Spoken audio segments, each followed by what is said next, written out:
صلاة الله سلام الله. Assalamualaikum warahmatullahi wabarakatuh.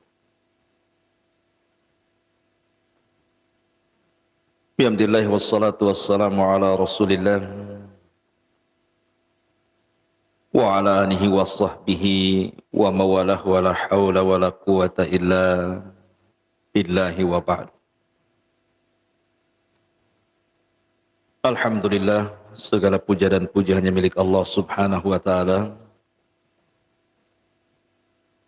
Di pagi hari ini kembali kita bisa duduk untuk para talabul ilmi dan kita masih melanjutkan tafsir daripada surah Al-Fatihah.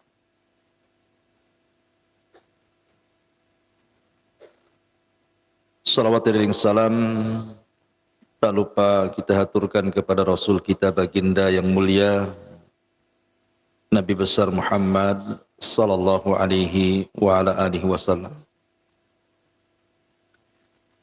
Dan kita masuk pada ayat ketiga dari surah Al-Fatihah. A'udzu billahi minasyaitonir rajim. Bismillahirrahmanirrahim. Maliki yaumiddin. Apa makna daripada Maliki yaumiddin? Malik adalah salah satu daripada sifat Allah subhanahu wa ta'ala. Dan arti Malik artinya raja yang menguasai. Adapun yang dimaksud Yaumiddin, maksudnya adalah Yaumul Qiyamah. Dan kata din sendiri artinya al-jaza, balasan. Jadi raja pada hari pembalasan. Ma'asyiral muslimin yang dimuliakan Allah subhanahu wa ta'ala. Ketika kita membahas tentang Yaumul Qiyamah, maka di antara 82 nama yang tercantum dalam Al-Quran yang menamai sebuah peristiwa yang sangat besar yang disebut dengan Yaumul Qiyamah, salah satunya adalah Yaumuddin. Nama-nama kiamat kan banyak. Ada namanya Yaumul Jaza, ada Al-Qari'ah, ada Al-Haqqah, ada At-Tammah, dan begitu seterusnya. Sampai ulama menyebutnya sampai kepada 82 nama. Salah satunya adalah Yaumuddin. Dan banyaknya nama kepada sebuah peristiwa menunjukkan dahsyatnya peristiwa itu. Ulama menyebutnya bahwa Yaumul Qiyamah itu laha arkan, memiliki rukun-rukun. Dan setiap satu di antara rukun-rukun Yaumul Qiyamah wajib diimani. Kalau tidak, maka kita akan jatuh kepada kekufuran.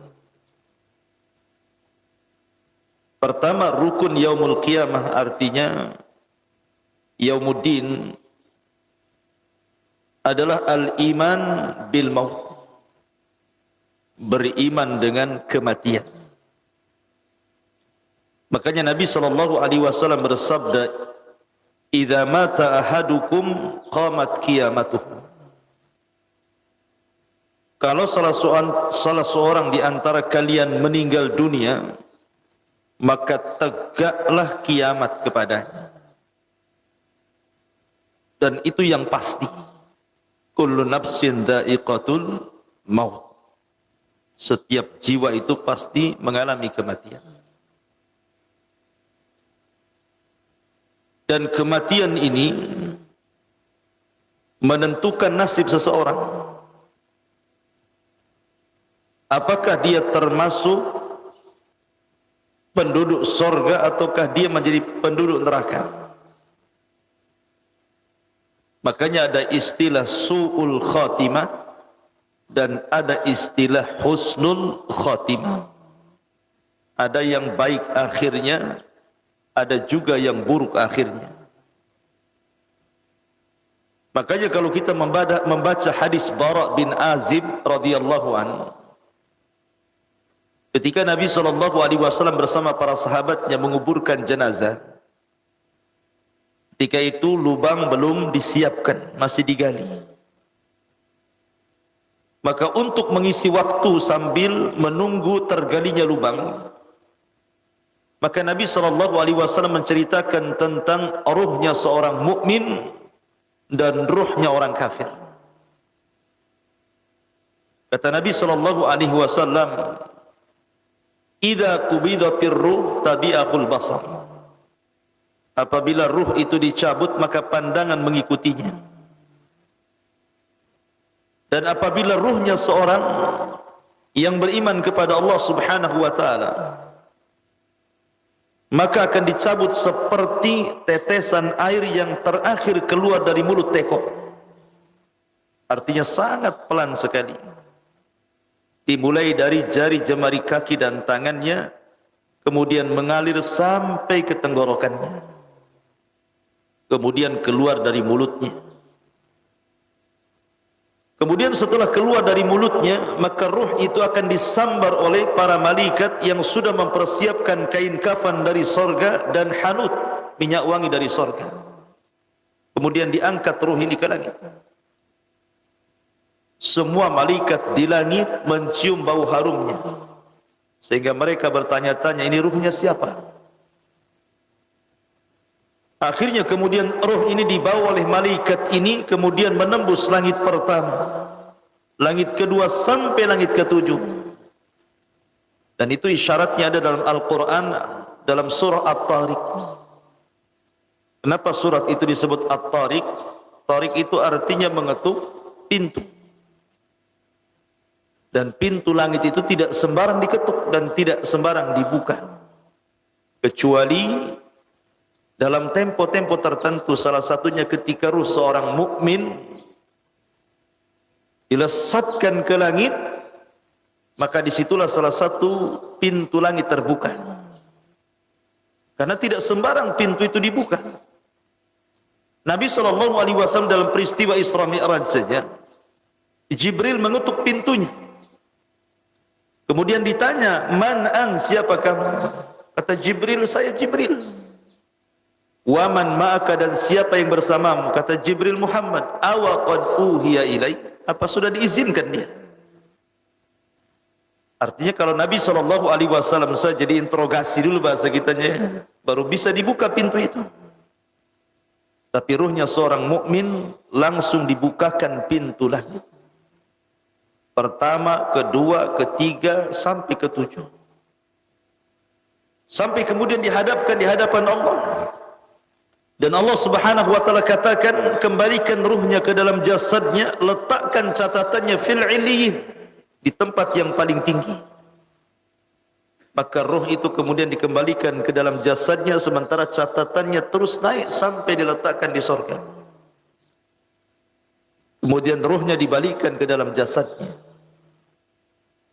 Ketika ruh dibalikan ke dalam jasadnya, disinilah terjadi disebut dengan dogtatul qabri, himpitan kuburan. Kemudian datang dua malaikat Munkar dan Nakir. Kemudian bertanya tentang tiga soalan, atau disebut dengan salasatul usul atau usulul salasa. Man rabbuk, wa ma nabiyyuk, wa ma dinuk. Siapa Rabbmu, siapa nabimu, apa agamamu? Karena dia ruhnya seorang yang beriman, maka Allah berfirman, "Yutsabbitullahu alladhina amanu bil qawli tsabit." Yutsabbitullahu alladhina amanu bil qawli tsabit. Maka orang-orang yang beriman akan dimantapkan jawabannya. Dia akan mengatakan, "Rabbi Allah, Rabbku Allah. Wa Muhammadun Nabi, dan Muhammad Nabiku. wal islamu dini, dan Islam agamaku. Makanya kita senantiasa mengucapkan raditu billahi rabba wa bil islami dina wa bi Muhammadin nabiyya wa rasula. Karena ini pertanyaan kuburan. Kita harus diingatkan dengan 3 perkara ini. Ketika dia benar menjawab, maka Allah Subhanahu wa taala berfirman, an sadaqa abdi, hambaku telah benar. Bukakan pintu sorga kepadanya, masukkan angin sorga kepadanya, bawakan pakaian, makanan, minuman dari sorga kepadanya. Kemudian datanglah orang yang sangat ganteng, yang sangat indah, kemudian mengajak bicara, ngobrol dalam kuburan itu, tanpa terasa kiamat hampir dibangkitkan. Kemudian dia bertanya, siapa kamu, baik sekali menemani diriku di tempat yang tidak ada siapapun kecuali diriku ini. Maka dia mengatakan, ana amaluka salih, sayalah jelmaan amal soleh, sayalah solatmu, sayalah zakatmu, sayalah silaturahimmu, sayalah zikirmu, sayalah birrul walidainmu, sayalah, dan begitu seterusnya. Maka kiamat dibangkitkan, dia pun mengatakan, ya Rabb aqimis sa'ah, aqimis sa'ah, ya Rabb segerakan tegakkan kiamat, segerakan tegakkan kiamat supaya aku bisa cepat kembali kepada rumah dan keluargaku di surga. Tetapi berbeda dengan ruhnya orang kafir. Ruhnya orang kafir dicabut seperti senjata yang melingkar, seperti celurit yang dimasukkan ke dalam bulu-bulu kambing wol. Kemudian bulu itu disiram sehingga lengket dengan senjata itu. Kemudian dipaksa dengan cepat, kemudian dipaksa keluar dari bulu-bulu itu. Yang apa yang terjadi? Pasti akan merontokkan bulu-bulu itu. Itulah ruhnya orang kafir, diibaratkan sebuah senjata yang bengkok dimasukkan ke dalam bulu wol kemudian disiram. Antum tahu kambing wol itu bulu-bulunya kan banyak gitu ya. Maka dia akan mengalami sakit yang luar biasa karena ruhnya tidak tercabut secara beraturan. Apalagi kemudian ada bisikan di telinganya, ukhruji ya ayyatuhan nafsil khabithah ila sakhatim minallahi wa ghadabi. Wahai ruh yang buruk, keluar kamu kepada kemurkaan dan kemarahan Allah Azza wa Jalla. Tentu ruh ini tidak mau keluar, tapi tetap dicabut oleh malakul maut. Kemudian diletakkan di kain kafan yang diambil dari neraka dengan bau busuk yang luar biasa. Kemudian setelah itu dinaikkan ke langit, tidak ada satupun malaikat kecuali mencelanya, karena bau busuk yang mengganggu mereka. Karena malaikat tidak suka dengan bau busuk. Makanya kenapa Nabi SAW melarang tidak boleh orang masuk masjid yang mulutnya bau-bawang. Kenapa? Fa innal malaikata yata'adza kama yata'adza banu Adam. Karena malaikat tersakiti dengan bau itu sebagaimana Bani Adam tersakiti. Malaikat tidak suka bau-bau yang busuk. Makanya malaikat mencela, ini ruhnya siapa? Oh seperti ini gitu ya. Ketika kemudian malaikat ini yang membawa sampai ke langit pertama, mengetuk pintunya, malaikat penjaga pintu langit tidak membukakan pintunya sama sekali. Makanya Allah Subhanahu wa taala isyaratkan dalam Al-Qur'an, la tufattahu lahu abwabus sama wa la yadkhulunal jannah hatta yalijal jamalu fi samil khiyat. Orang-orang seperti ini tidak akan dibukakan pintu langit dan tidak akan dimasukkan sorga sampai ada cerita unta masuk ke liang jarum. Mana ada unta masuk ke liang jarum? Berapalah liang jarum itu? Dan berapa besar unta itu? Maka ruh itu dikatakan oleh Allah, letakkan catatannya di tempat yang paling rendah di dasar bumi, fi sijjin. Lemparkan ruh ke dalam jasadnya, tidak diantar, dilemparkan dari atas. Kemudian ruh itu melayang-layang sampai ketika masuk ke dalam jasadnya diibaratkan orang jatuh dari ketinggian. Gimana rasanya? Orang jatuh dari ketinggian, jangan lagi cerita dari langit. Dari masjid ini 5 meter saja antum terjun payung ke sini, itu bisa merasakan tuh sakitnya seperti apa. Di saat itu terjadi himpitan kubur, datang 2 malaikat Munkar dan Nakir mengejutkan dirinya, kemudian membentaknya, man rabbuka wa man nabiyyuka wa ma dinuka, karena dia tidak paham jawabannya. Dia hanya mengatakan ha ha la adri aqulu kama qalan nas wa fa'altu kama fa'alan nas. Aku tidak tahu. Aku hanya mengatakan yang didengar manusia mengucapkannya, ataupun aku melakukan apa yang aku lihat manusia melakukannya. Maka malaikat akan memukul-mukul dengan gadanya, yang kalau gada itu diletakkan di gunung Uhud, kata Rasul, hancur gunung Uhud itu dengan sekali pukulan. Akhirnya kemudian Allah Subhanahu wa taala berteriak dari langit dan mengatakan, "Ankadzaba 'abdi, hambaku telah berdusta. Sempitkan kuburannya." Maka disempitkan kuburannya sampai akhirnya menyempit dan meretakkan tulang-tulangnya. Maka ketika itu dibukakan pintu dari neraka, dihembuskan hembusan neraka kepadanya, dan didatangkan orang yang paling buruk, yang tuli, yang bisu, yang buta, dan di tangannya ada palu, dan terus memukul-mukul dia sampai kiamat dibangkitkan. Ma'asyiral muslimin yang dimuliakan Allah Azza wa Jalla, ini rukun yang pertama, beriman dengan kematian. Kemudian yang kedua, beriman dengan alam barzah. Berarti 2 perkara sudah saya jelaskan. Kemudian yang ketiga, rukun yang ketiga, beriman bil ba'tsi wan nusyur. Hari di mana manusia akan dibangkitkan.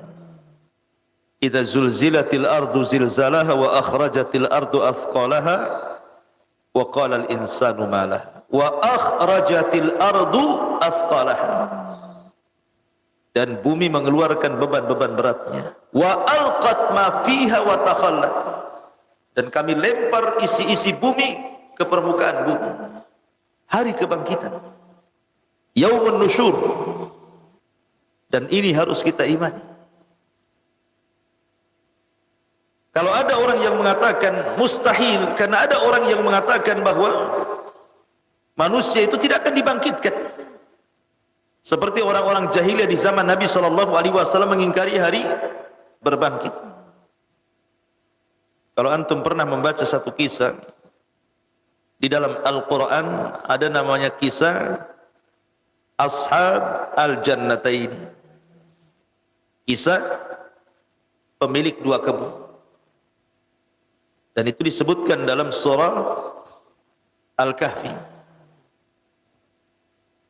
di mana Allah Subhanahu wa taala berfirman, "Wadrib lakum mathalar rajulaini ja'alna li ahadihima jannatayn min a'nabin wa hafafnahuma binakhlin wa ja'alna bainahuma zar'a kiltal jannatayn atat ukulaha wa lam yadlim atau wa lam tadlim minhu syai'a wa fajjarna khilalaha nahara."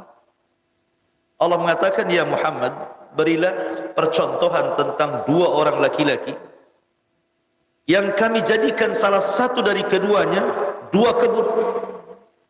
Kebun ini luar biasa, ikhwan. Di tengah-tengahnya sungai, kiri kanannya kebun, dan tidak lelah untuk menyirami. Sudah tersiram sendiri dengan air itu. Di situ, di dalamnya adalah anab, pohon anggur di mana-mana. Kemudian pagarnya itu pohon kurma melingkar. Belum lagi di samping-samping air itu tanaman-tanaman yang bermanfaat. Pokoknya isi kebun itu semua menghasilkan. Tidak ada yang tidak menghasilkan. Anehnya, tidak ada musimnya. Panen terus. Ya, apa enggak nikmat seperti ini sebenarnya? Antum punya kebun duren, harus nunggu setahun sekali. Nunggu musim duren. Iya kalau gagal. Kalau berhasil alhamdulillah. Ini kebun tidak ada musimnya, masih dipanen terus. Makanya Allah mengatakan, atas ukulaha walam tadli minhu syai'an. Jadi terus diambil dan Allah tidak menzalimi sedikit pun dengan dia. Jadi kisahnya, ada dua orang laki-laki berserikat dalam sebuah usaha. Kebanyakan kalau orang berserikat, ikhwan, Allah mengatakan apa? Wa inna katsiran minal khulata la yabghi ba'dukum ba'dha. Kebanyakan orang berserikat dalam usaha itu pasti ada yang mendolimi salah satunya. Kebanyakan. Makanya ada orang usaha tidak mau berserikat itu. Takut apa? Takut ada kezaliman. Karena umumnya kalau sudah berserikat, Allah sendiri yang mengatakan wa inna katsiran minal khulata. Kebanyakan orang-orang kalau sudah berserikat itu la yabghi ba'dukum ba'dha, pasti akan mendolimi satu dengan yang lainnya. Dan itu kita bisa saksikan di masyarakat. Ada usaha 2-3 orang, kemudian yang satunya bermasalah, tengkar.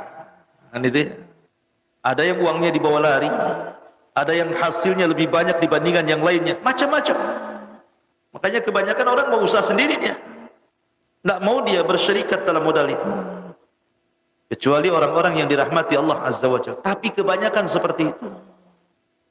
Lah ada kisahnya, dua orang yang bersyarikat ini akhirnya kemudian memutuskan karena bermasalah ingin dikembalikan modalnya masing-masing. Maka sahamnya dikembalikan masing-masing 50%, 50%. Yang satu, maka dia pun dengan modal yang sudah kembali, dia belikan 2 kebun. Ketika mendengar kawannya beli 2 kebun, maka dia pun menginfakkan uangnya sebesar kawannya membeli 2 kebun. Kemudian kawannya membeli lagi budak-budak untuk dipekerjakan di kebunnya. Maka yang satunya mengeluarkan uang sebesar dia membeli budak, dia infakkan di jalan Allah. Kemudian yang satunya membeli pakaian-pakaian yang indah, rumah yang megah, maka dia pun menginfakkan sebesar dia membeli pakaian dan rumah yang megah. Ketika dia mendengar menikah dengan seorang wanita dengan mahar yang besar, dia pun mendengar dan dia pun keluarkan sebesar mahar dan pernikahan itu, kemudian diinfakkan jalan Allah. Kontras. Yang satunya dibelanjakan semua untuk dunia, yang satunya dibelanjakan semua untuk akhirat. Dua orang yang berbeda. Akhirnya yang satu yang dibelanjakan untuk dunia semakin hari semakin kaya, sampai Allah sebutkan memiliki 2 kebun. Tak pernah dizalimi. Hasilnya setiap hari menguntungkan sehingga makin kaya, makin kaya, makin kaya. Yang satu jatuh miskin karena diinfakkan di jalan Allah. Jadi suatu ketika kawannya yang orang soleh yang diinfakkan semuanya ini, hidupnya Allah uji susah. Akhirnya dia ingin mencari pekerjaan. Daripada dia mencari pekerjaan daripada orang lain, maka dia teringat dengan kawan bisnisnya dulu. Boleh jadi dia bekerja kepadanya karena dia dengar dia sudah kaya, ya hanya sebatas untuk menghidupi kehidupannya saja. Bukan untuk kaya, tidak. Kalau untuk kaya ngapain dia belanjakan? Hanya untuk sebatas kehidupan dia saja, makan minum begitu saja. Akhirnya melamarlah kerja orang ini kepada orang yang kaya, yang kawan bisnisnya dulu. Rupanya apa yang terjadi? Kawan yang kaya ini malah menghinanya. In bahasa kita bodoh kau gitu ya. Lihat aku sekarang. Kenapa hartamu semua diinfakkan, akhirnya kau miskin sekarang, akhirnya kau datang meminta-minta pekerjaan kepadaku. Makanya dikatakan wa kana lahu thamarun faqala li sahibihi wa huwa yuhawiru ana aktsaru minka malan wa azzu nafara. Lihat. Kalau hartamu tidak kau sedekahkan sepertiku seperti ini. Lihat sekarang hartaku banyak. Lihat pekerjaku melimpah. Budak-budakku di mana-mana. Akhirnya kemudian malah kemudian dihinakan. Sebelum kemudian diusir kawannya ini. maka dia ingin memperlihatkan bagaimana kebunnya yang menghasilkan itu. Kemudian wa dakhala jannatahu wa huwa zalimun li nafsihi. Dia pun masuk membawa kawannya yang soleh itu ke dalam kebunnya dan dia menzalimi dirinya. Dan dia mengatakan qala ma'adhunnu an tabida hadhihi abada wa ma'adhunnu sa'ata qa'imah wa la in rudidtu ila rabbi la ajidanna khairan minha munqalaba. Lihat bagaimana kufurnya. Dia mengatakan kebunku ini tidak mungkin binasa dan akan seperti ini terus. Dan saya yakin tidak akan terjadi kiamat. Tidak akan terjadi kehancuran. Kalaupun terjadi kiamat, la in rudidtu ila rabbi, maka kalaupun seandainya aku dikembalikan kepada Rabbku, la ajidanna khairan minha munqalaba, tentu Allah akan berikan yang lebih indah lagi dibandingkan di dunia. Seolah-olah dia mengatakan apa? Harta ini bentuk kasih sayang Allah di dunia. Kalau Allah sayang kepadaku di dunia, tentu Allah lebih sayang lagi di akhirat. Tidak mungkin kalau Allah benci saya di dunia, Allah berikan kekayaan sebanyak ini. Maka kalaupun aku harus mati, pasti Allah akan ganti kekayaan jauh lebih baik lagi katanya. Itulah yang disebutkan dalam surah Al-Fajr ketika Allah Subhanahu wa taala mengatakan fa'ammal insan idza mabtalahu rabbuhu fa akramahu wa na'amahu fayaqulu rabbi akraman. Tetapi kalau seandainya Allah sempitkan rezekinya, faqadara alaihi rizqa fayaqulu rabbi ahana. Jadi seolah-olah kalau Allah berikan kekayaan akraman, Allah sedang memuliakan diriku. Kalau Allah cabut kekayaan, rabbi ahana, Allah sedang menghina diriku. Itu bukan barometer. Orang kaya disayangi Allah, orang miskin dibenci Allah. Bukan itu, karena kekayaan itu berserikat mukmin dan kafir. Namrud kaya, Sulaiman kaya. Apa bedanya? Kekayaan bukan tanda orang dicinta, tanda orang dibenci. Tidak ada, kekayaan itu berserikat mukmin dan kafir masalahnya. Makanya kemudian dia mengatakan seperti itu. Apa yang terjadi? Dia lupa bahwa itu nikmat dari Allah. Ketika membawa kawannya ke dalam kebunnya, sebelum mereka sampai, kebun itu sudah terbakar. Tidak ada satu sisa pohon pun yang menancap di bumi. Ya baik. Artinya bahwa jangan ingkari ada hari pembalasan, hari kebangkitan, semua akan dibangkitkan. Orang ini tidak yakin dengan hari kebangkitan dan mengatakan kalaupun ada kebangkitan tentu aku dibangkitkan lebih kaya lagi. Kan kurang ajar ngomong begini kan. Makanya ikhwatul fiddin muliakan Allah Azza wa Jalla dalam surah Al-Baqarah yang pernah saya jelaskan bahwa tidak mustahil Allah membangkitkan manusia dari kematian. Di dunia saja Allah sudah kisahkan beberapa kisah bagaimana Allah menghidupkan dari kematian. Contohnya kisah Bani Israel ketika meminta kepada Musa untuk supaya Musa memperlihatkan Tuhannya. Lan nu'mina laka hatta narallaha jahra. Kami tidak akan beriman dengan kenabian wahai Musa sampai kami bisa melihat Tuhanmu dengan kedua mata kami. Karena lancangnya fa akhadathhumus sa'iqatu wa antum tanzurun. Maka mereka disambar halilintar mati semua. Ini orang pilihan Musa yang ngomong begini. 12 orang pilihan Musa, bukan orang-orang kaleng-kaleng. Orang-orang pilihan yang ngomong begini. Sebentar di sisi lain Bani Israel sedang menyembah patungnya Samiri, yang jahil-jahilnya. Ini yang cerdas-cerdasnya juga ngomong pula seperti itu. Bani Israel itu enggak, orang pintarnya enggak ada orang jahilnya sama. Yang satunya nyembah patung Samiri, yang satunya pula orang-orang cerdasnya mengatakan la nu'mina laka hatta narallaha jahra. Maka Allah sambar dengan halilintar. Tsumma ba'atsnakum min ba'di mautikum. Setelah mereka mati, kami hidupkan kembali. Nikmat apa lagi setelah kematian dihidupkan kembali? Itu nikmat. Kemudian kisah yang kedua, masih kisah Bani Israel, kisah Nabi Hazkiel. Nabi Hazkiel ini lewat di sebuah tempat. Ketika lewat di sebuah tempat, semua jasad sudah mati semua. Tidak ada satupun orang di situ kecuali bergelimpangan jasad di mana-mana. Rupanya jasad-jasad itu adalah jasad-jasad orang-orang yang melarikan diri dari negeri yang sedang ditimpa taun. Sampai Allah mengatakan, alam tara ila alladhina kharaju min diyarihim wa hum ulufun hadaral maut. Tidakkah kau lihat sebuah kaum yang keluar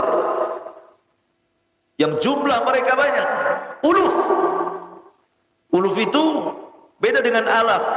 Alfun itu mufrad, kalau jamannya alaf. Kalau uluf itu di atasnya alaf lagi itu, ribuan saking enggak banyaknya gitu. Keluar dari negeri yang ditimpa taun. Tujuan mereka apa? Hadarul maut, menghindar kematian, takut terkena wabah taun. Rupanya mereka keluar dari negeri itu, ketika sampai di sebuah padang lembah, tiba-tiba malaikat maut sudah menunggu mereka. Tidak mati kena taun, mati dihadang malakul maut. Maka malaikat maut mencabut nyawanya orang yang lari dari negeri yang terkena wabah taun. Makanya dalam Islam, apabila di sebuah negeri terjangkit penyakit wabah taun atau yang sejenisnya, yang di dalam jangan keluar, yang di luar jangan ke dalam. Khawatir menularkan ke yang lainnya. Bersabar di situ. Tapi taun bagi bangsa dulu azab, tapi bagi umat Islam adalah syahid. Ya. Lah dari sini menunjukkan apa? Orang-orang ini hendak menghindar dari taun, tetapi kena takdir kematian. Makanya ada istilah al-hadharu la yamna'ul qadara. Menghindar dari kematian tidak menolak takdir kematian. Mati juga dia dengan malakul maut itu. Nabi Hazkiel lewat di situ, banyak jasad di mana-mana ini. Akhirnya kemudian dia heran karena tidak tahu penyebabnya. Maka dia pun berdoa kepada Allah Azza wa Jalla untuk menghidupkan mereka. Akhirnya mereka semua dihidupkan dan mereka pun beriman kepada Hazkiel. Karena umat sebelumnya ditimpa taun karena mereka kufur dengan nabinya, maka ditimpakan taun. Ini kisah yang kedua. Kisah yang ketiga, kisah Nabi Uzair yang sering antum dengar. Ketika dia melihat Palestina yang hancur lebur, kemudian dia bertanya, kaifa yuhyillahu hadhihi ba'da mautiha. Bagaimana Allah menghidupkan setelah kematiannya? Kota yang dulunya indah, ramai, kok tiba-tiba hancur lebur sak bangunan-bangunannya. Ibaratnya beginilah kalau antum melihat Suriah gitu ya. Dulu kan kota yang sangat indah di Aleppo, kota yang melahirkan para ulama, kitab-kitab ahli sunnah, tiba-tiba hancur dengan perang. Kemudian antum lihat YouTube, lihat TV, kapan kira-kira kota itu bisa bangkit lagi seperti dulu? Nah, gitu loh bahasanya. Bukan Nabi Uzair ini mengingkari bahwa Allah tidak sanggup, tidak. Ya, cuman kayak kita melihat ada kota yang tiba-tiba kena gempa, Lombok lah, kena gempa kan, satu kabupaten rata dengan tanah itu. Mungkin kita berpikir kapan lah Lombok itu seperti dulu lagi, gitu ya bahasanya. Akhirnya pun ketika kelelahan, Uzair membawa keledai, membawa makanan, dia pun masuk ke sebuah lubang kecil. Dia pun bersandar di bebatuan, tiba-tiba tidur. Baru dibangunkan setelah 1 abad. 1 abad itu 100 tahun tidur itu. Lama kali tidurnya kan. Baru dibangunkan. Tidurnya ba'da zuhur, bangunnya asar. Ditidurkan ba'da zuhur, dibangunkannya setelah 100 tahun itu asar. Jadi ketika malaikat diutus bertanya, kam labista? Qala labistu yauman aw ba'da yaum, katanya kan. Berapa lama kau tidur? Ya mungkin 1 hari atau setengah hari katanya. Udah 100 tahun itu ya. Karena apa? Karena dia ditidurkan siang, dibangunkan sore. Jadi dikiranya setengah hari aja dia bangun. Karena orang tidur kan nggak tahu ya. Kadang-kadang orang tidur itu mimpi jelek gitu ya. Mimpi dalam mimpinya di mobilnya hilang kan, rumahnya kebakaran gitu ya. Atau dibangunkan, alhamdulillah. Padahal baru 10 menit tuh. Mimpinya tuh kayak berepisode-episode tuh. Ma'asyiral muslimin yang dimuliakan Allah Azza, intinya bahwa Nabi Uzair dibangunkan setelah 100 tahun. Anehnya di sini keanehannya, makanan yang dibawa lam yatasannah, tidak berubah. Padahal makanan adonan roti, kita aja membuat nanak nasi, 2 hari gak dimakan nasi itu sudah basi. Kalau sebulan udah hancur. Ini 100 tahun roti itu tidak ada apa-apa. Roti asirnya, minumannya nggak berubah sama sekali. Kan heran tuh. Tetapi masalahnya bukan di situ. Masalahnya keledainya hilang. Kemudian yang ada belulang, tulang belulang-belulangnya saja. Ya tidak mungkin hiduplah keledai. Apalagi keledai itu diikat. Kalau tidak diikat mungkin dia bisa pergi cari makan. Ini diikat mau makan dari mana? 100 tahun lagi matilah. Sehingga hanya tulang-tulangnya saja jadinya. Tapi Allah ingin menunjukkan kepada Uzair, sebagaimana Allah tidak mustahil membangun kota itu. Maka Allah contohkan, tiba-tiba keledai itu terangkai sendiri tulangnya. Tulangnya terangkai sendiri, mulai dari kaki, badan, kemudian sampai kepala, ekor, tulangnya habis terangkai tulangnya. Tiba-tiba dagingnya Allah datangkan dari mana-mana, lengket. Kemudian bulunya, kemudian Allah tiupkan roh, tiba-tiba berteriak seolah kiamat sedang bangkit. Di sini Allah ingin membuktikan kepada Uzair, innallaha ala kulli syai'in qadir. Allah atas segala sesuatu mampu. Sebagaimana Allah sanggup menghidupkan keledai dari kematiannya, tidak mustahil Allah mampu menghidupkan kota setelah kematiannya. Maka ketika Uzair melihat kota, aneh loh. Kemarin saya lihat hancur kota ini. Kota ada bekas-bekas hancurnya, sudah ramai lagi, banyak orang lagi, bangunannya banyak lagi. Itulah Allah ala kulli syai'in qadir, mampu menghidupkan setelah kematian. Kemudian kisah yang keempat, kisah Ibrahim. Ketika dia meminta bagaimana caranya Allah menghidupkan setelah kematian, maka Allah katakan ambil 5 burung, potong-potong, pisahkan kaki, kepala, badan, sayapnya di masing-masing gunung. Kau seru mereka. Akhirnya 5 burung, ada yang mengatakan burung di sini unggas, ya mungkin ada entoknya, ada ayamnya, ada burungnya, macam-macam supaya dibedakan. Tiba-tiba setelah kemudian dipotong-potong masing-masing dan Ibrahim pun memanggil mereka semua, "Tsummad'uhunna ya'tinaka sa'ya." Ibrahim memanggil mereka, datang semuanya kan itu ya.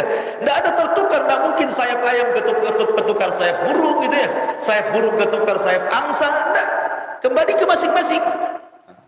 Dan ini menunjukkan apa? Innallaha ala kulli syai'in qadir. Ini kisah keberapa? Kisah keempat. Kisah kelima. Kisah yang terakhir. Kisah siapa? Tadi Nabi Hazkiel sudah. Uzair sudah. Ibrahim sudah. Nabi sudah 5 berarti. Bani Israel yang kena taun. Kemudian Bani Israel yang melihat Allah. Berarti sudah 5 pas. Dan ini kata para ulama ketika mengkisahkan 5 peristiwa ini. Sebagaimana Allah sanggup menghidupkan manusia kematiannya di dunia, maka Allah lebih sanggup lagi menghidupkan kematiannya kelak pada hari Yaumul Ba'thi wan Nusyur. Kemudian ini yang ketiga, yang keempat dari arkanul kiamah adalah al-jaza. Inilah yang disebut dengan Maliki Yaumiddin. Kama tadinu tudan. Sebagaimana kau memperlakukan dirimu di dunia, maka kelak Allah akan memperlakukan hal yang sama. Bahwa jazaa'us sayyi'atun sayyi'atu mithluha. Balasan buruk akan diberikan keburukan. Sebagaimana jazaa'ul ihsan ilal ihsan. Balasan baik akan dibalas dengan kebaikan. Wa man ya'mal mithqala dzarratin khairan yara, man ya'mal mithqala dzarratin syarran yara. Semua akan dibalas. Ya Maliki Yaumiddin, hari pembalasan. Semua akan dibalas. Di mana orang-orang yang ditakdirkan ahlul jannah, Allah berikan wajah yang berbeda-beda.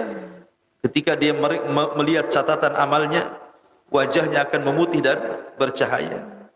Ketika selesai dia membaca catatan amalnya, wajahnya akan musyriqah, musfirah, menguning saking bahagia. Ketika masuk ke dalam surga, maka wajahnya akan wajah mun'imah, Wujuhu yawma idzin na'imah, bahagia. Sampai akhirnya wajahnya berubah menjadi wujuhu yawma idzin na'imah li sa'iha radiyah. Wajah orang-orang yang diridhai Allah Subhanahu wa taala. Dan itu balasan bagi orang-orang yang beriman. Tapi orang-orang kafir wajahnya akan menghitam. Yauma tabyaddu wujuh wa taswaddu wujuh. Wajahnya akan hitam kelam. Makin dibaca catatannya makin hitam. Makin hitam, makin hitam. Badannya dibesarkan sehingga tidak jelas berapa besarnya. Kenapa penduduk neraka dibesarkan badannya? Supaya mudah diazab. Liyadzuqul azab. Sampai giginya penduduk neraka itu besarnya seperti gunung Uhud. Itu giginya. Gimana mulutnya, gimana kepalanya, gimana badannya, giginya adalah seperti gunung Uhud. Menunjukkan bahwa penduduk neraka itu besar badannya. Tetapi tidak bisa neraka itu penuh. Neraka jahanam itu malah mengatakan halim talati wa taqulu hal bimazid. Masih kurang ya Rabb. Masukkan, masukkan. Padahal badan penduduk neraka itu gede-gede, tapi neraka itu tidak penuh-penuh. Malah nawarkan hal bimazid. Masih ada lagi? Masukkan, masukkan katanya. Subhanallah ya. Menunjukkan bahwa beriman kepada yaumuddin, yaumul qiyamah, adanya al-jaza. Adanya hisab dulu ya. Balasan. Baru terakhir al-jannatu wan nar. Ini 5 arkan yaumul qiyamah. Beriman dengan kematian, beriman dengan balasan di kuburan. Di situ ada himpitan, ada fitnah kubur, ada azab kubur, ada nikmat kubur, kemudian hari kebangkitan, kemudian hari hisab, kemudian yang terakhir al-jaza, balasan bil jannati wan nar. Inilah makna maliki yaumiddin. Termasuk pada ayat berikutnya dari surah Al-Fatihah, iyyaka na'bud wa iyyaka nasta'in. Ayat ini adalah inti daripada Al-Quran. Bahkan ayat ini inti dari seluruh kitab-kitab langit yang diturunkan. Ketika Allah Subhanahu wa taala menurunkan kitab-kitabnya yang berjumlah 104 kitab. Yang 100 disebut dengan suhuf. Dan yang 4 disebut dengan Taurat, Zabur, Injil dan Al-Quran. Yang 100 suhuf digabungkan dalam sebuah kitab yang disebut dengan Taurat. Kemudian yang 100 suhuf dan Taurat digabungkan dalam kitab Injil. Dan yang 100 kitab Injil, bahkan Zabur dan Taurat disatukan oleh Allah Subhanahu wa taala di dalam kitab yang kita kenal dengan Al-Quran. Kemudian Al-Quran digabungkan dalam satu surat yang disebut dengan suratul Fatihah. Dan surah Al-Fatihah itu digabungkan dalam satu inti, iyyaka na'bud wa iyyaka nasta'in. Jadi ayat ini ayat yang agung. Karena terkandung seluruh kitab-kitab langit, mulai daripada suhuf, kemudian Taurat, kemudian Zabur, kemudian Injil, kemudian Al-Quran, tergabung dalam ayat iyyaka na'bud wa iyyaka nasta'in. Ayat yang sangat mulia. Allah Subhanahu wa taala letakkan kalimat iyyaka na'bud wa iyyaka nasta'in di pertengahan surah Al-Fatihah. Sebelumnya 3 ayat dan setelahnya juga 3 ayat. Alhamdulillahi rabbil alamin, Ar-Rahmanir Rahim, Maliki yaumiddin. 3 ayat. Kemudian iyyaka na'bud wa iyyaka nasta'in. Ihdinas siratal mustaqim, siratal ladzina an'amta 'alaihim ghairil maghdubi 'alaihim waladdallin. Makanya Al-Fatihah itu disebut sab'ul mathani. 7 ayat. Pertengahannya iyyaka na'bud wa iyyaka nasta'in. Inilah yang dimaksud dalam hadis Abu Hurairah radhiyallahu an dari Nabi sallallahu alaihi wasallam, qasamtu as-salah ala qismain. Aku bagi salat itu menjadi 2 bagian. Nisfun lillahi wa nisfun li 'abdihi. Separuhnya untuk Allah dan separuhnya untuk hambanya. Ketika Allah Subhanahu wa taala mengatakan iyyaka na'bud, berarti di sini bagian untuk Allah. Ketika Allah katakan iyyaka nasta'in, inilah bagian untuk hambanya. Jadi iyyaka na'bud separuh untuk Allah, wa iyyaka nasta'in separuhnya untuk hambanya. Ma'asyiral muslimin yang dimuliakan Allah Subhanahu wa taala. Bicara tentang iyyaka na'bud wa iyyaka nasta'in, banyak faedah yang bisa kita petik. Makanya Imam Ibnul Qayyim sampai mengarang berjilid-jilid kitab hanya membahas iyyaka na'bud wa iyyaka nasta'in. Satu kitab namanya Madarijus Salikin fi manazil iyyaka na'bud wa iyyaka nasta'in. Saking agungnya ayat ini sampai ulama mengarang berjilid-jilid untuk memahamkan kepada kita kalimat iyyaka na'bud wa iyyaka nasta'in. Iyyaka na'bud, hanya kepadamu kami menyembah. Wa iyyaka nasta'in, hanya kepadamu kami meminta pertolongan. Makanya ketika kita membaca surah Al-Fatihah di dalam salat kita, setiap ayat itu ada jawabannya. Ketika kita katakan alhamdulillahi rabbil alamin, maka Allah jawab hamidani abdi. Ketika kita katakan ar-Rahman ar-Rahim, Allah jawab asna alayya abdi. Ketika kita katakan maliki yaumiddin atau maliki yaumiddin, bisa dibaca mimnya panjang, bisa dipendekkan mimnya, 2 qiraah. Maka Allah Subhanahu wa taala katakan majjadani abdi. Tapi ketika Allah Subhanahu wa taala ketika kita katakan iyyaka na'budu wa iyyaka nasta'in, jawabannya berbeda. Dia mengatakan hadza baini wa baina abdi wa li abdi ma sa'al. Perhatikan artinya. Ketika kita katakan alhamdulillahi rabbil alamin, segala puja dan puji hanya milik Allah, Rabb, penguasa alam semesta. Apa jawaban Allah? Hamidani abdi, hambaku sedang memujiku. Apabila kita katakan Ar-Rahman Ar-Rahim, maka Allah jawab asna alayya abdi. Lebih khusus lagi, hambaku sedang mengagung-agungkan diriku. Apabila kita katakan maliki yaumiddin, maka Allah jawab majjadani abdi, hambaku sedang membesar-besarkan diriku. Tapi ketika kita katakan iyyaka na'bud wa iyyaka nasta'in, apa kata Allah? Hadza baini wa baina abdi. Sesungguhnya ia sedang membagi antara diriku dan dirinya. Maka setiap permintaan hamba pasti kukabulkan. Makanya setelahnya ihdinas siratal mustaqim. Kita meminta kepada Allah hidayah.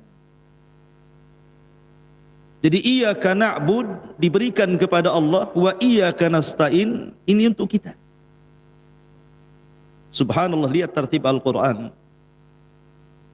Sebelum Allah Subhanahu wa taala mengatakan iyyaka na'bud, Allah sebelumnya memulai dengan 3 kalimat yang menunjukkan kepada ilmu tentang Allah. Ilmu tentang Allah. Karena alhamdulillahi rabbil alamin ar-Rahmanir Rahim maliki yaumiddin terkandung 3 tauhid. Tauhid rububiyah, tauhid uluhiyah, tauhid asma dan sifat. Dan ketika kita bicara tauhid, artinya bicara tentang ilmu, tentang pengetahuan. Siapa Rabb kita? Setelah kita diajarkan pengetahuan tentang siapa Rabb kita, baru kita dituntut untuk beribadah kepada Rabb yang sudah kita ketahui.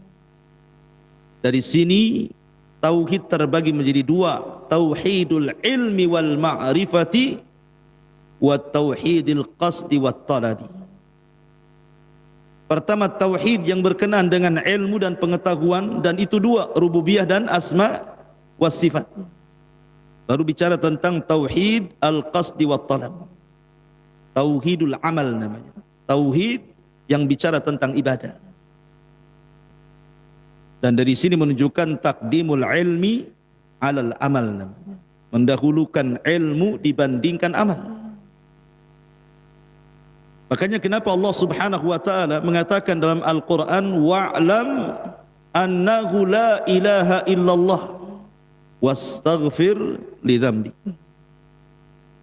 Ketahuilah, ilmui bahwa di sana tidak ada sesembahan yang berhak disembah kecuali Allah. Kemudian beristighfarlah engkau. Di sini Allah dahulukan ilmu baru amal. Makanya Imam Bukhari membuat satu bab dalam sahihnya, babul ilmi qabla al-qawli wal amal. Bab berilmu dulu, kemudian berkata-kata dan beramal. Ma'asyiral muslimin yang dimuliakan Allah Azza wa Jalla, tidak mungkin seseorang menyembah Allah Subhanahu wa taala dan mengatakan hanya kepadamu ya Rabb aku menyembah, dan hanya kepadamu ya Rabb aku meminta pertolongan, kalau sebelumnya tidak memahami kalimat ayat yang 3. Maksudnya gimana? Alhamdulillahi Rabbil Alamin terkandung di dalamnya al-mahabbah, kecintaan kepada Allah. Karena memuji itu karena cinta. Antum memuji orang benci, tidak mungkin antum puji kan? Memuji itu karena cinta. Ketika kita katakan alhamdulillah, segala pujaan dan pujian hanya kepada Allah. Kenapa kita memuji Allah? Karena kita cinta dengan Allah. Orang yang tidak cinta dengan Allah mustahil mengatakan iyyaka na'bud wa iyyaka nasta'in. Macam mana dia akan menyembah Allah sementara di sana ada zat selain Allah yang ia cintai? Kemudian Ar-Rahman Ar-Rahim melahirkan raja harapan. Karena sebesar apapun dosa, kalau seseorang kemudian datang kepada Allah meminta ampun, Allah itu Rahman, Allah itu Rahim. Ada harapan. Kalau seandainya seseorang mengharap kepada selain Allah Subhanahu wa taala, mungkinkah dia mengatakan iyyaka na'bud, hanya kepadamu kami menyembah? Mustahil. Karena kalimat iyyaka na'bud itu kalimat ikhlas. Tidak boleh menyelewengkan harapan kecuali kepada Allah. Kemudian Maliki Yaumiddin terkandung padanya al-khauf, rasa takut. Karena Allah lah penguasa alam semesta. Kita tidak bisa apa-apa. Dia bisa mengadab sekehendaknya, dia bisa menghancurkan sekehendaknya karena dia Maliki Yaumiddin. Maka terakhir sifat takut. Kalau seandainya seseorang takut kepada selain Allah Subhanahu wa taala, mungkinkah dia mengatakan iyyaka na'bud? Mustahil. Karena takut tidak boleh diberikan kecuali kepada Allah Subhanahu wa taala. Itulah tatib Al-Qur'an yang sangat indah. Didahulukan dengan mahabbah, dengan raja, dengan cinta, baru Allah katakan iyyaka na'bud wa iyyaka nasta'in. Kalau anda betul-betul mencintai Allah, kalau anda betul-betul mengharap kepada Allah, kalau anda betul-betul takut kepada Allah, maka anda bisa beribadah kepada Allah Azza wa Jalla. Ma'asyiral muslimin yang dimuliakan Allah Azza wa Jalla, iyyaka na'bud wa iyyaka nasta'in. Kalimat iyyaka na'bud wa iyyaka nasta'in terdapat obat bagi kita selaku hamba Allah Azza wa Jalla. Obat dari dua penyakit yang sangat bahaya. Kalimat iyyaka na'bud mengobati penyakit riya, syirik, dan menyekutukan kepada selain Allah Azza wa Jalla. Karena ketika kita mengikhlaskan ibadah hanya kepada Allah, berarti tidak ada selain Allah yang kita sembah. Kemudian iyyaka nasta'in mengobati penyakit al-kibar, kesombongan. Bahwa kita masih butuh Allah, kita tidak boleh sombong. Kita masih mengharap kepada Allah, kita masih butuh Allah. Sehingga ketika sifat riya dan kibar itu hilang dengan kalimat iyyaka na'bud wa iyyaka nasta'in, berarti kita mudah beribadah kepada Allah. Karena yang menghalangi ibadah itu riya dan sombong. Kemudian juga bisa menghilangkan yang pertama penyakit syubhat. Ketika kita katakan iyyaka na'bud, maka kita sedang mengobati penyakit syubhat. Dan iyyaka nasta'in berarti kita sedang mengobati penyakit syahwat. Dan dua penyakit ini bahaya. Satu dari syaitan dan satu dari jiwa kita sendiri. Syubhat datang dari syaitan. Dan cara melawan setan hanya dengan ibadah. Kalau Anda membaca Quran, setan lari. Kalau Anda berzikir, setan lari. Kalau Anda salat, setan benci. Hanya dengan ibadah kita bisa mengusir syaitan. Kemudian syahwat yang datang dari jiwa. Syahwat tidak ada kaitan dengan syaitan. Karena Allah yang mengatakan wa innan nafsala ammaratun bisu. Sesungguhnya jiwa itu selalu merintahkan keburukan. Seandainya seseorang tidak digoda syaitan pun, orang bisa sesat dengan hawa nafsunya. Inilah yang melahirkan penyakit syahwat. Keinginan untuk berzina, keinginan untuk minum khamar, keinginan untuk membunuh, keinginan begitu seterusnya. Syahwat. Ingin dunia, ingin kesenangan, itu syahwat artinya. Dan ini merusak akhlak. Kalau syubhat merusak agama. Lah kalimat iyyaka nasta'in, kita meminta pertolongan kepada Allah agar hati kita ini istiqamah, agar hati kita tidak merubah, tidak mudah berubah gitu ya, sehingga kita mudah mengikuti hawa nafsu. Dan hanya dengan pertolongan Allah lah hati kita akan istiqamah. Ya muqallibal qulub tsabbit qalbi ala ta'ati. Zat yang membolak-balikan hati, tetapkan hatiku di atas ketaatan kepada.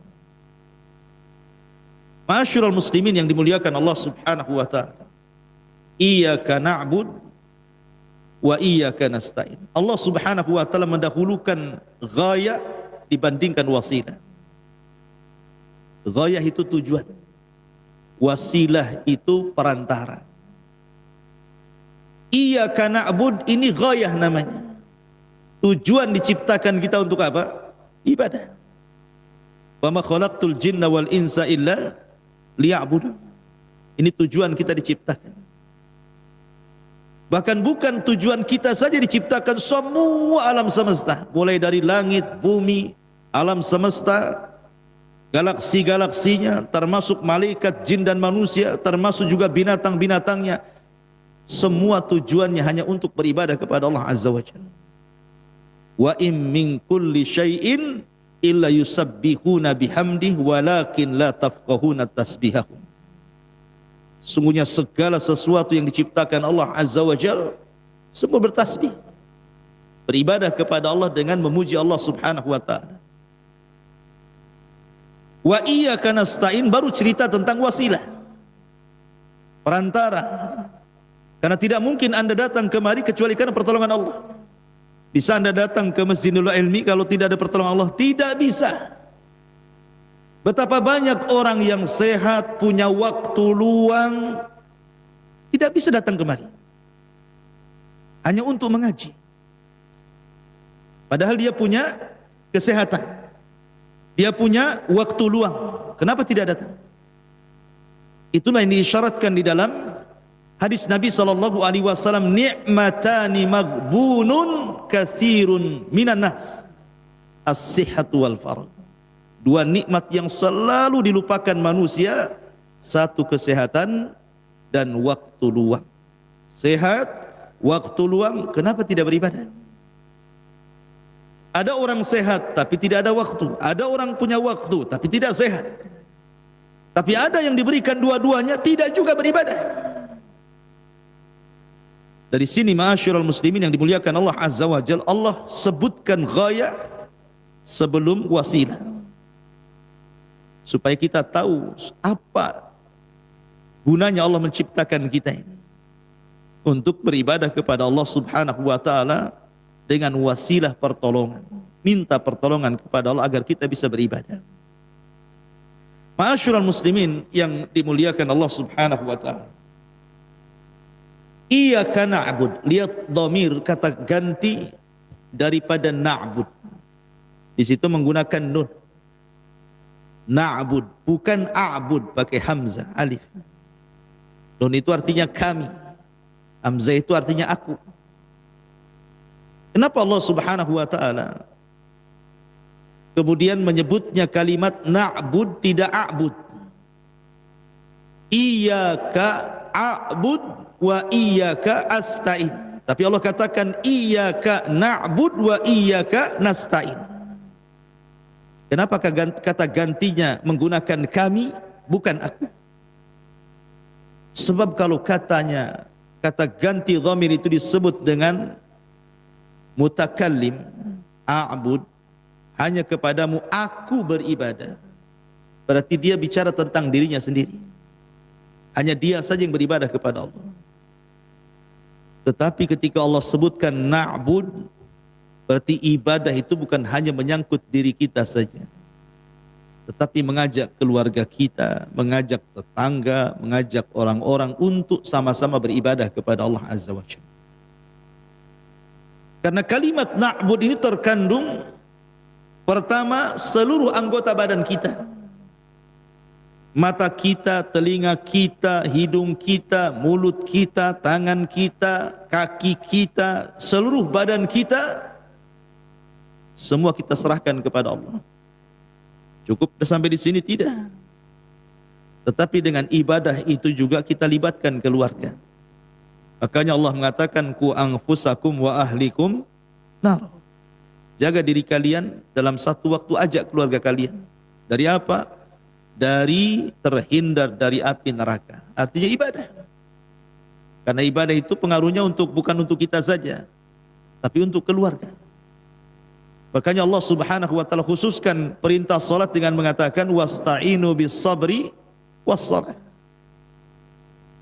Mintalah kepada Allah pertolongan dengan sabar dan dengan salat. Dan Allah katakan wa'mur ahlaka bis salati wastabir 'alaiha. Perintahkan keluargamu untuk salat dan sabar. Karena pengaruh salat itu juga pengaruh kebaikan keluarga. Ibrahim alaihi salatu wassalam ketika ditangkap istrinya oleh Fir'aun, salah satu Fir'aun di zamannya, kemudian istrinya hendak dilecehkan, hendak dijamah oleh si Fir'aun Mesir ini. Tapi kemudian Ibrahim salat. Dia berdoa kepada Allah untuk ditolong istrinya. Maka setiap raja Fir'aun ini hendak menjamah istrinya, tidak bisa. Sampai akhirnya ketakutan dan marah sama para penggawa prajuritnya dan mengatakan, kusuruh kalian mendatangkan manusia, kalian pula mendatangkan setan kemari. Takutan sama istrinya Ibrahim. Akhirnya disuruh pergi, dikasih budak Sarah. Allah selamatkan Sarah berkat salatnya Ibrahim. Artinya salat itu membawa pengaruh. Ketika keluarga itu ada yang salat, masih ada keselamatan dalam rumah itu, masih ada ketenangan. Tapi kalau orang tidak salat dalam rumah itu, tidak akan selamat rumah itu. Jadi salat itu adalah ibadah yang mempengaruhi yang lainnya. Makanya lafadznya bukan iyyaka a'bud, tetapi iyyaka na'bud. Maksudnya mencakup orang lain juga. Makanya menggunakan dhamir kami. Kami itu orang ramai. Wa iyyaka nasta'in. Ma'asyiral muslimin yang dimuliakan Allah Subhanahu wa taala. Kemudian bicara tentang iyyaka na'bud wa iyyaka nasta'in juga. Di sini kita bicara tentang ibadah. Apa itu ibadah? Dan apa keutamaan ibadah? Kenapa pula Allah suruh kita ibadah? Ma'asyiral muslimin yang dimuliakan Allah Azza wa Jalla. Allah mengatakan wa ma khalaqtul jinna wal insa illa liya'budun. Tidaklah aku ciptakan jin dan manusia kecuali aku tuntut mereka untuk beribadah kepada Allah Azza wa Jalla. Dan ibadah itu diambil kalimat dari kalimat az-zul wal khudu. Ibadah itu diambil dari makna arti merendahkan dan menghinakan diri. Makanya ketika kita katakan hayawan mu'abbad, hewan yang tunduk, itu artinya. Ibadah itu artinya ketundukan. Kenapa ibadah itu artinya ketundukan? Karena di hadapan kita ada Rabb yang sangat kuat. Maka kita harus tunduk kepada Rabb yang sangat kuat, yang sangat perkasa. Al-Qahir fawqa ibadi, yang bisa melakukan apa saja kepada hambanya. Makanya ketika kita beribadah, artinya kita bertunduk kepada Zat yang maha kuat. Itu arti ibadah. Kenapa antum ibadah? Antum sedang menundukkan diri kepada Allah subhanahu wa ta'ala, merendahkan diri kepada Allah. Makanya ibadah itu perlu khusyuk, ibadah itu perlu tumaknina, ibadah itu perlu ketundukan kepada Allah azza wa jalla.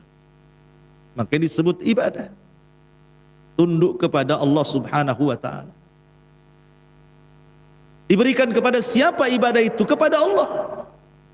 Dan Allah itu la ilaha illallah, tidak ada sembahan yang berhak disembah kecuali Allah. Di langit ada sesembahan, di bumi juga ada sesembahan. Ada orang yang menyembah bintang, matahari, bulan dan yang semacamnya di langit. Ada orang yang menyembah batu, gunung, lembah dan yang semacamnya di bumi. Bahkan hampir setiap makhluk dari zaman ke zaman pasti disembah. Kalau di zaman Nabi Nuh alaihi salatu wasalam, orang hanya menyembah patung-patung orang-orang saleh. Di zaman Ibrahim berkembang kepada bintang, bulan, matahari. Akhirnya di zaman sekarang berkembang lagi sampai kepada ular sendok pun disembah. Zaman sekarang semacam kan, gajah disembah, semua disembah.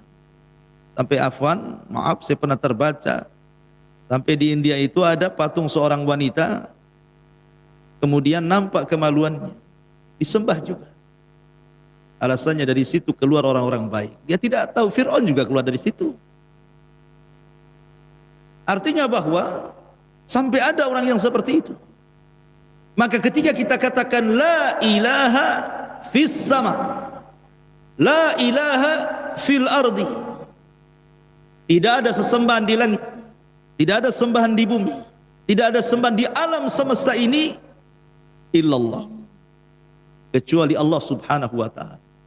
Dan Allah bukan bagian daripada sesembahan. Maksudnya begini, karena ada orang yang memahami bahwa Allah itu bukan orang Arab, seolah-olah apa? Allah itu bagian sesembahan yang dikeluarkan. Bukan begitu pemahamannya. Jadi ketika kita katakan la ilaha, kita ambil semua sesembahan, kemudian kita masukkan ke koper, kita kunci, ambil satu, yang ini dibuang. Bukan begitu pemahamannya. Allah itu bukan bagian dari sesembahan yang dikecualikan. Sesembahan Allah, nggak ada kaitan antara Allah dengan sesembahan yang disembah manusia.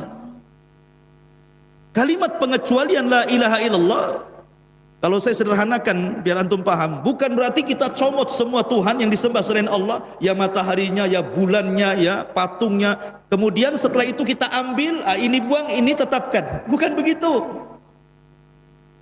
Allah berbeda dengan ma'bud, sesembahan-sesembahan yang disembah selain daripada Allah. Dia bukan bagian daripada itu. Dia tersendiri. Makanya Allah mengatakan la ilaha fa'lam annahu la ilaha illallah. Dan Allah badal daripada kalimat hak yang muqaddar, yang disembunyikan. La ilaha haqqun illallahu. Namanya la dalam ilmu bahasa Arab, ada isim la, ada khobar la. La ilaha, ini isim la. Mana khobarnya? Makhdhuf, haqqun. Tidak ada sembahan yang berhak disembah, itu pengertiannya. Kemudian badal hak adalah Allah. Jadi dia bukan bagian daripada makhluk, dia tersendiri. Ma'asyiral muslimin yang dimuliakan Allah subhanahu wa ta'ala, Mungkinkah manusia mengetahui sesembahannya dengan akalnya? Mungkinkah manusia mampu melihat sesembahan dengan kedua matanya? Mungkinkah manusia bisa mendengar secara langsung Tuhannya? Mustahil. Tetapi walaupun demikian, Allah Subhanahu wa taala mengetahui hamba-hambanya. Lalu kenapa Allah Subhanahu wa taala menutup diri dari hambanya? Allah menutup diri dari hambanya sehingga hamba tidak bisa mendengar langsung, tidak bisa melihat langsung, tidak bisa membayangkan secara langsung, karena rahmat, kasih sayang Allah Subhanahu wa taala kepada kita. Sebab kalau seandainya Allah Subhanahu wa taala buka tabirnya, di mana hijabuhun nur, dalam riwayat hijabuhun nar, di mana Allah Subhanahu wa taala punya hijab yang hijabnya cahaya, dalam riwayat hijabnya itu api. Kalau seandainya hijab itu tersingkap, la akhraqat ma bainas samawati wal ardh, akan terbakar langit dan bumi. Ketika Allah hijabi dirinya dengan cahaya, ini bentuk rahmat. Coba bayangkan kalau hijab itu terbuka, habis kita. Jadi kasih sayang Allah yang membuat dia terhalang antara kita dengan Allah Subhanahu wa taala. Musa alaihi salatu wassalam pernah meminta agar Allah diperlihatkan. Tapi apa jawaban Allah? Lan tarani, tidak bisa melihatku. Kemudian Allah mengatakan, walakin dur ilal jabal, lihat gunung Saina yang penuh dengan batu yang kokoh itu. Kalau aku akan tampakkan diriku pada gunung itu, fa in istaqarra makana, kalau gunung itu tetap tidak hancur, fasaufa tarani, kau bisa melihat. Apa yang terjadi? Falamma tajalla rabbuha lil jabali ja'alahu dakka wa sara Musa sa'iqa. Ketika Allah menampakkan dirinya ke gunung itu, hancur lebur gunung itu. Musa pun pingsan. Kemudian Musa bangun dan mengatakan, tubtu ilaika ya Rabb, aku tobat kepadamu. Aku enggak akan minta lagi agar engkau memperlihatkan dirimu kepadaku. Kalau gunung penuh dengan batu saja bisa hancur, kita ini tulang daging apalah kita ini. Artinya ketika Allah terhalangi antara dia dengan kita, itu rahmat dari Allah.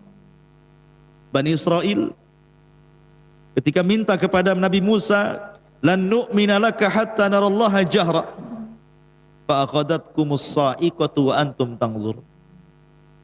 Ya Musa, kami tidak akan beriman dengan kenabianmu sampai kami melihat Allah, katanya. Datang halilintar menyambar mereka, mati semua. Jadi terhalangnya Allah Subhanahu wa taala sehingga kita tidak bisa mendengar langsung, melihat langsung, membayangkan langsung. Itu semua rahmat dari Allah Subhanahu wa taala, kasih sayang Allah kepada kita.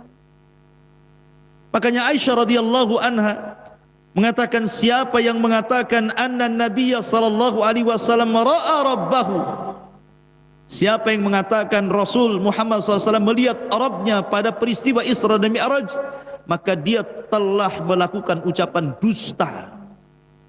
Tidak, Rasul tidak pernah melihat Allah. Ketika Rasul sallallahu alaihi wasallam dari riwayat Ibnu Abbas radhiyallahu anhu ditanya, apakah engkau melihat Rabbmu ya Rasul dalam peristiwa Mi'raj? Maka Rasul mengatakan, nurun inni ara, dalam riwayat nurun anna ara, cahaya yang kulihat. Hanya hijabnya yang dilihat. Karena Allah Subhanahu wa taala mustahil terlihat di bumi. Mustahil. Makanya pemahaman melihat Allah Subhanahu wa taala terbagi menjadi tiga. Ada orang-orang yang gulu ekstrim, bisa melihat Allah di bumi, dan ini para pendusta. Seperti yang terjadi di Batam dulu. Bayar 500.000, masuk ke dalam kamar, tengok jolang isi air, komat kamit, nanti tengok Allah di situ. Gulu, mana bisa Allah dilihat di jolang? Pendusta. Musa saja tidak bisa, apalagi Anda. Rasul saja tidak bisa melihat Allah, kok pula ngaku-ngaku bisa melihat Allah? Ada orang yang menafikan Allah tidak mungkin dilihat di dunia akhirat, Mu'tazilah. Akal yang bicara, mustahil. Tapi ahli sunnah wal jamaah mengatakan, ya di dunia Allah tidak bisa dilihat, tapi di akhirat Allah akan menampakkan dirinya, dan itu nikmat terbesar. yang Allah anugerahkan kepada penduduk sorga, ru'yatullah, mereka mampu melihat Allah. Ketika Allah subhanahu wa ta'ala mengatakan saluni ma syi'tum fahada yaumun mazid, mintalah segala sesuatu wahai penduduk sorga, ini hari tambahan nikmat untuk kalian. Penduduk sorga mengatakan, ya Rabb, alam tubayyid wujuhana wa tubaiduna anin nar wa tudkhilanal jannah. Ya Rabb, bukankah kau sudah memutihkan wajah kami, sudah mengeluarkan kami dari neraka dan masukkan ke dalam surga? Cukup ya Rabb, tak perlu lagi. Tapi Allah mengatakan, Allah Karim, saluni ma syi'tum, minta sesuatu kepadaku. Maka mereka bergerak kepada Adam alaihi salatu wassalam, ya Adam, apa yang harus kita minta kepada Allah? Maka Adam mengatakan kepada penduduk sorga, ya ahlal jannah salullaha ridha, mintalah keridhaan Allah azza wa jalla. Fa inna Allah in sakhita alaikum akhrajakum kama akhrajani minal jannah. Kalau Allah sampai murka kepada kalian, kalian akan dikeluarkan dari sorga sebagaimana dulu aku pernah dikeluarkan dari sorga karena kemurkaannya. Minta keridhaannya supaya kalian tidak dikeluarkan lagi. Kemudian mereka mengatakan, ya Rabb, nas'alu ridhaka, kami meminta keridhaan, dan Allah kabulkan. Kemudian Allah Karim tetap meminta, saluni ma syi'tum, minta lagi. Mereka mengatakan, ya Allah, apa yang harus kita minta? Semua sudah dicukupi di sorga, apa yang harus kita minta lagi? Akhirnya mereka minta kepada Nabi Musa, ya Musa, apa lagi yang harus kami minta? Maka Musa mengatakan, salullah, mintalah kepada Allah agar kalian bisa melihat wajahnya. Karena aku pernah meminta di dunia, dia pun mengatakan lantarani, tidak bisa melihatku. Maka penduduk surga meminta kepada Allah agar diperlihatkan wajahnya.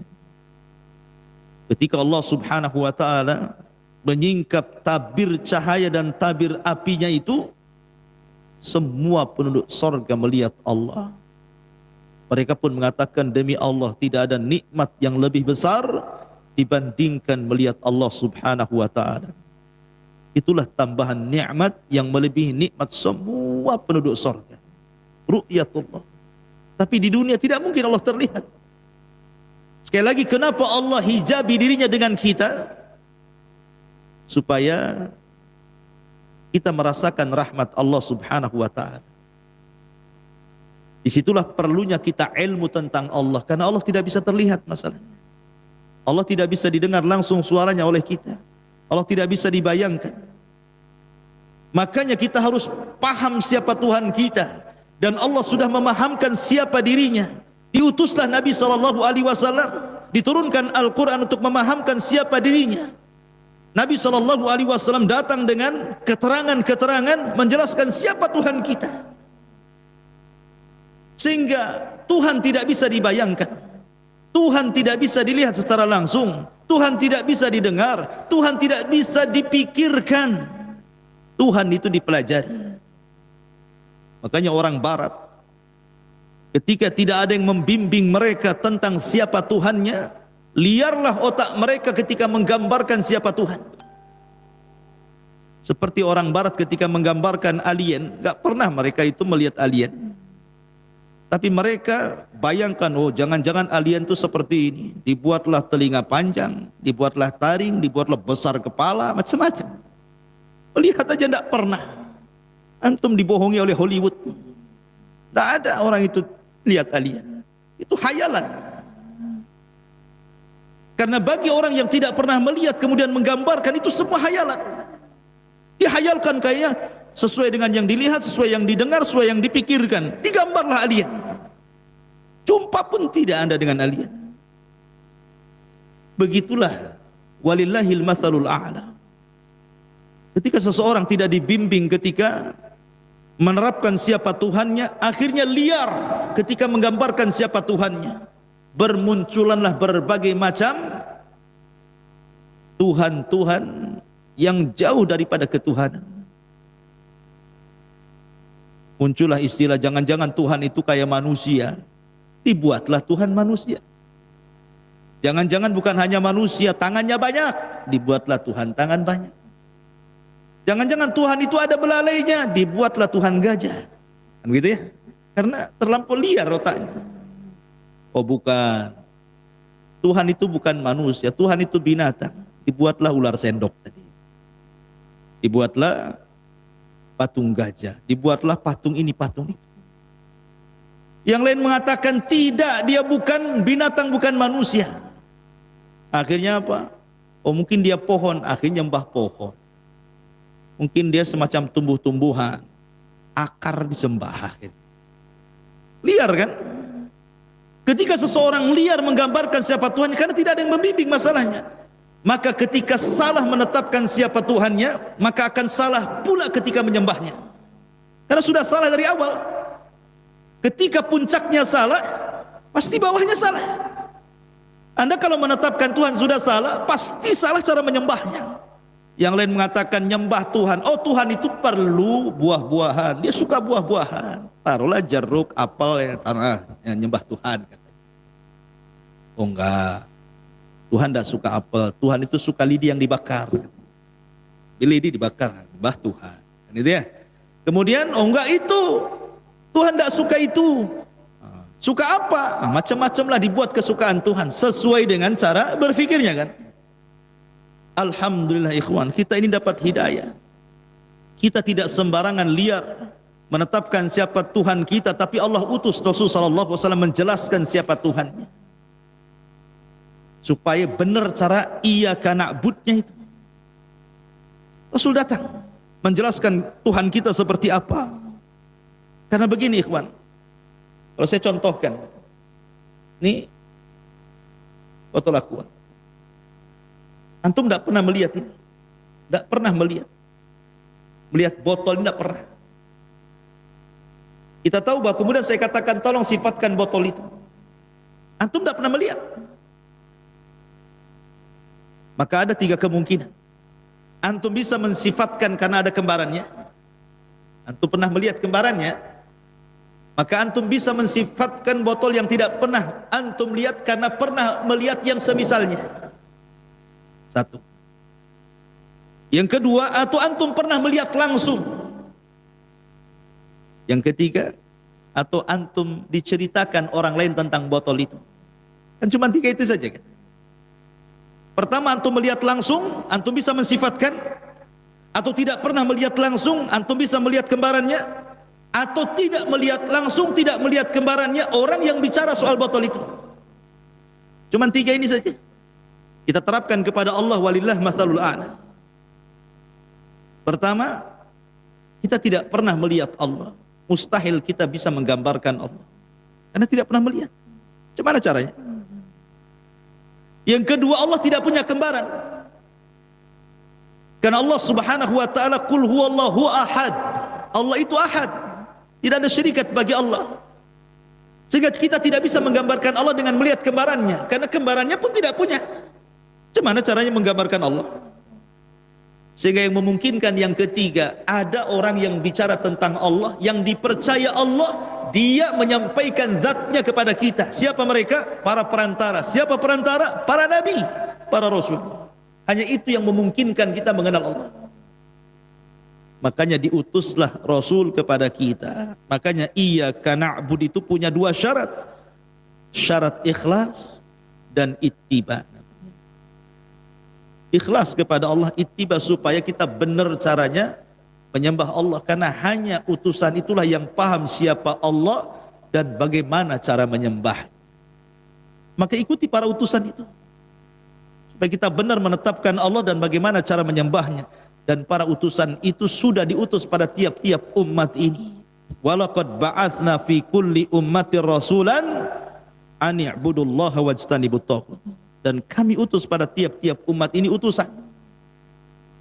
Seruan mereka, sembahlah Allah, jauhi sesembahan selain Allah alias taghut. Dan Allah utus kepada kita umat Islam Nabi SAW. Maka pelajari Allah dari Nabi kita, dan pelajari bagaimana cara menyembah Allah dari Nabi kita. Makanya beriman kepada Rasul adalah pertama, tasdikuhu fima akhbar. Kemudian yang kedua, ta'atuhu fima amar. Kemudian yang ketiga, wajtinabu ma naha anhu wajazar. Kemudian yang keempat, wa alla yu'badullah illa bima syara. Benarkan apapun yang dihabarkan Nabi, laksanakan apapun yang diperintahkan Nabi, jauhkan apapun yang dilarang Nabi, dan jangan menyembah Allah kecuali dengan syariat Nabi. Karena hanya Dia yang paling tahu siapa Tuhan dan bagaimana cara menyembah. Inilah makna iyyaka na'budu. Hanya kepada Allah Subhanahu wa taala kita menyembah Allah Subhanahu wa taala. Ma'asyiral muslimin yang dimuliakan Allah Azza wa Jalla. Adapun arkanul ibadah, sudah saya jelaskan tadi bahwa rukun ibadah itu 3. Al-mahabbah, ar-raja, al-khauf. Kecintaan, pengharapan, rasa takut. Kenapa demikian? Ada istilah ulama yang sangat bagus sekali. Ma'asyiral muslimin yang dimuliakan Allah Subhanahu wa taala, apa kata para ulama? Man 'abadallaha bil hubbi wahdah. Barang siapa yang hanya menyembah Allah dengan cinta saja, fahuwa zindik, maka dia zindik. Wa man 'abadahu bir raja'i wahdah, fahuwa murji'i. Siapa yang menyembah Allah dengan harapan saja, maka sama dengan murji'ah. Wa man 'abadallah bil khaufi wahdah.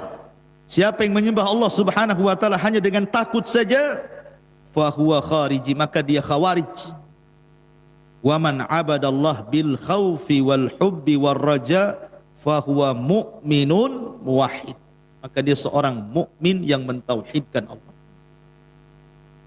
Orang khawarij gulu terhadap ayat-ayat Al-Quran yang berkaitan dengan al-wa'id, ancaman. Makanya dia mudah mengkafir-kafirkan orang. Karena yang dibaca hanya ayat-ayat ancaman saja.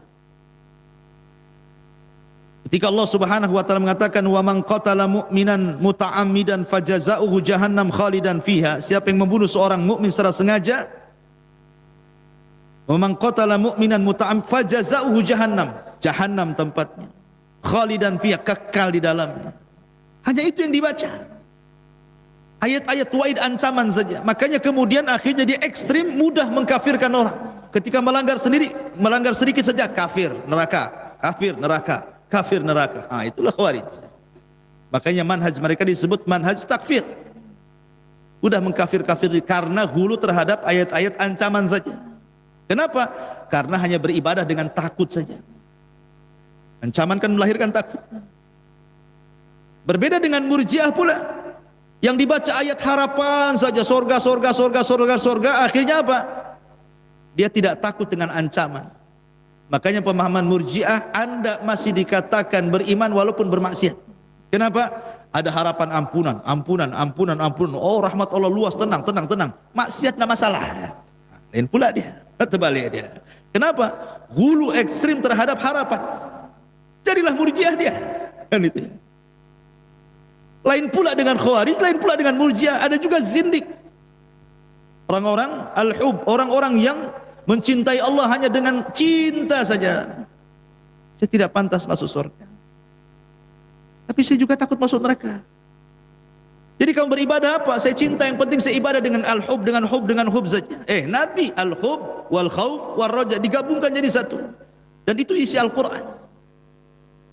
Alhamdulillahi rabbil alamin. Al-hub, ar-rahman, ar-rahim, ar-raja, maliki yaumiddin, khauf, iyyaka na'budu wa iyyaka nasta'in. Baru dengan 3 perkara itu kita beribadah kepada Allah Azza wa Jalla. Oleh karena itulah ma'asyiral muslimin yang dimuliakan Allah Azza wa Jalla, ayat iyyaka na'budu ini kalau kita mau kupas sebagaimana keterangan Imam Ibnul Qayyim dalam kitabnya Madarijus Salikin fi manazil iyyaka na'budu wa iyyaka nasta'in, banyak keajaiban-keajaiban yang kita bisa petik dalam kalimat iyyaka na'budu wa iyyaka nasta'in. Tapi masalahnya juga kalau kita hanya bicara iyyaka na'budu, ya kapan selesai Al-Fatihah ya? Kali pertemuan 1 ayat saja. Ya, kita jelaskan secara global.